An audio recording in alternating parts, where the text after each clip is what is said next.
Igo na lang sa pagtago sa pansayan sa holding center sa National Bureau of Investigation kung NBI-7 ang lalaki nga gipasangin lang ng logo sa iyang 14 anyos nga stepdaughter. Mao kini ang naabtan sa My TV Cebu News Team dihang atong gisuwayan pagkuha ang iyang habig. Kapin sa 5 ka tuig nga gituuhang giabuso sa kapin 30 anyos nga ama-ama ang 14 anyos nga biktima sulod sa ilang Pinoy-anan.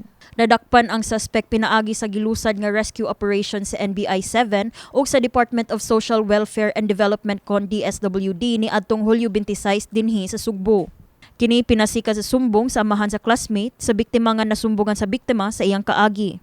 Nagkanayon si Attorney Wenceslao Galendez, case in charge nga ni adtong kadlawon atol sa adlaw sa rescue operation, giabuso pa pag-usab ang bata sa iyang giisip nga amahan. Alas 3 sa hapon ni adtong adlaw nadakpan sa NBI ang suspect sulod mismo sa ilahang balay. And then we asked her when was the last time that she was raped. She said that just prior night, we decided to conduct a hot pursuit operation. So fortunately, the mother together with the stepfather returned to the house. At that time, we already took custody of the child.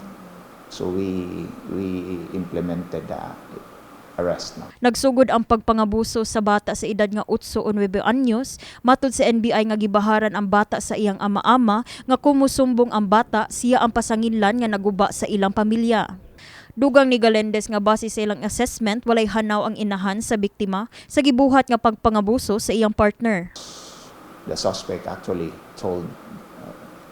uttered the statement to her that if she will tell somebody, she might break the family apart. So meaning she's scared also to tell the mother because of the utterances. She's scared also na she's the reason behind the breakup sa family.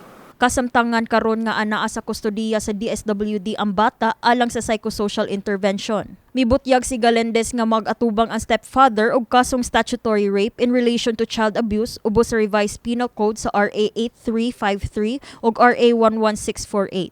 We recommended for the filing of statutory rape because under the new law, 15 when a person is having sex with a minor below 15, that constitutes statutory rape under the new law.